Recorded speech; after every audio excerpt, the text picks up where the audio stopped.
The Pangasinan Police Provincial Office, under the leadership of Police Colonel Ronald De Gallo, has initiated a project that aims to support the Intensified Cleanliness Policy, or ICP, of our Chief P.N.P, Police General Guillermo Lorenzo T. Eliazar.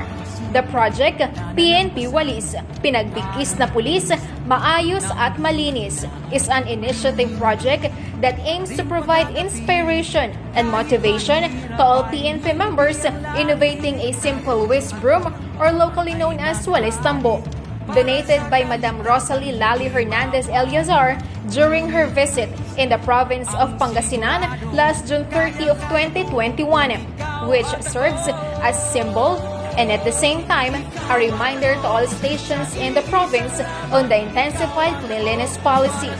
To further instill to the men and women of Pangasinan PNP the symbolic and keen dedication to the intensified cleanliness policy of the Chief PNP through the parts of a whisk broom, which represents the following: handle or shaft symbolizes the direction of the organization to where our present leadership will lead.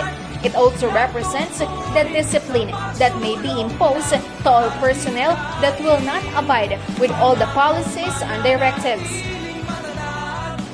The brush cap symbolizes the policies, doctrines, directives, traditions, rules, and guidelines the organization has that binds the PNP personnel, regardless of their culture, dialects, and local traditions. The blue ribbon, the uniform worn that symbolizes authority and membership in the organization.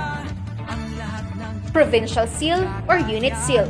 It symbolizes the specific identity of the provincial command or unit in full support with the intensified cleanliness policy of the Chief PNP, be it in ranks, office, or in the community.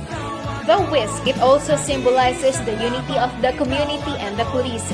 It recognizes that the PNP organization cannot do it alone in maintaining public safety and peace and order, and we need the active support of the community through volunteers and advocacy support groups.